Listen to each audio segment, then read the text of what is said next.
Hello दोस्तों, कैसे हो आप। उम्मीद करता हूं कि आप लोग अच्छे होंगे। आज मैं इस वीडियो में आपको जानकारी देने जा रहा हूं भीमराव अंबेडकर जी के बारे में। धर्म और छुआछूत के बारे में बताने जा रहा हूं। हमारे देश और हमारे घर में हमें हमारे बड़े भाई साहब ने धर्म को बहुत विशेष बनाया था, जिनका नारा अब भी देश में जातिवाद के रूप में एक भयंकर संघर्ष बढ़ा रहा है। परंतु आज तक इस धर्म को ना तो किसी ने देखा है ना पहचाना ही है। सभी धर्म चिल्ला रहे हैं, परंतु कोई धर्म का असली अर्थ नहीं बता रहा है। यह किस रंग का है, काला है या लाल है, जो क्षण में देशवासियों के शरीर से निकलकर उसे विधर्मी बना देता है। मैंने कितने ही पंडितों से पूछा कि धर्म क्या है, इसकी असली व्याख्या क्या है। विज्ञ पंडितों ने समझाया कि जब कोई किसी दूसरे वर्ण के हाथ का या उसके बर्तन का पानी पी लेता है अथवा उसका भोजन पा लेता है, तो वह आदमी विधर्मी होकर समाज से च्युत हो जाता है। मैंने सुनकर डर गया और फूंक फूंक कर पृथ्वी पर पैर रखने लगा कि कहीं मेरा धर्म न चला जाए। परंतु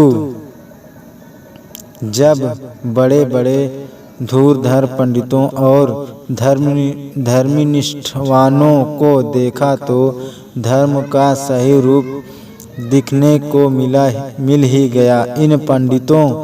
इन पंडितों का धर्म उसी तरह दिखाई दिया जैसे अंग्रेजी लिपि और भाषा में सी अक्षर को भी का के स्थान पर आदर से प्रयोग करके कभी कभी सा अक्षर मान लेते हैं। कहीं पर लिपि में पुट और कहीं दूसरे मतलब में बट उच्चारण कर बैठते हैं। ऐसा ही हमारे देश का धर्म भी स्थान रखता है, जो कभी पृथ्वी और कभी आकाश में पहुंच जाता है। जिन ऊंचे पुजारी पंडितों का यह नियम है कि पृथ्वी को छोड़कर भुने चना वस्त्र निकालकर चबाते हैं, बिना स्थान भोजन करने से धर्महीन हो जाने की परंपरा दिखाते हैं, यह न जाने क्या क्या अनाचार नहीं करते हैं, उन्हीं को हमने अधिक दिनों की बीमारी पाने पर खाट पर ही मलमूत्र त्यागते हुए, बाल बढ़े हुए प्रथ पड़ने पर दाल उठाकर उसी गंदी खाट पर पीते हैं। तब धर्म कैसे रुक जाता है। अस्पताल के सफाई कर्मी के हाथ का दिया भोजन खाते हुए भी धर्म नहीं है, यह कितना दृढ़ बन जाता है। कई ब्राह्मण को तो हमने मुसलमान हकीम के यहाँ दवा कराते भी देखा है, जो कहा करते थे कि मुसलमान के हाथ की स्पर्श हुई वस्तु खाने से धर्म चला जाता है। एक बार डॉक्टर नईम खां टट्टी से आकर लोटे में बचा पानी लेकर आ रहे रात कैसी तबीयत रही थे। सामने पंडित को दुखी हालत में देखकर वो बोले, कहो पंडित जी। पुजारी ने कराहते हुए कहा, डॉक्टर साहब रात पेट में बेहद दर्द रहा। नईम खां बाबा साहब ने कहा, ठहरो, कंप्यूटर को आ जाने दीजिए, अभी दवा ही कृपया कर दीजिए, मिलती है। पंडित ने कहा, डॉक्टर साहब बहुत ज़्यादा तकलीफ है। आप डॉक्टर साहब ने अपने चोंचदार लोटे से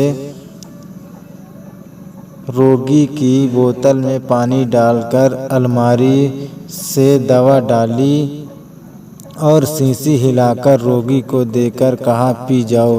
रोगी को मानो अमृत मिल गया। रोगी को मानो अमृत मिल गया।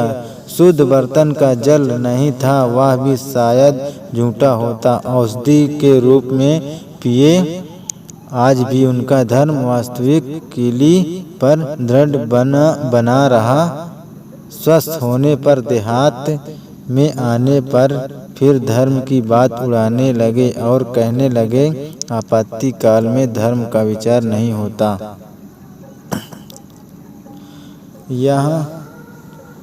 यह शास्त्र का प्रमाण है।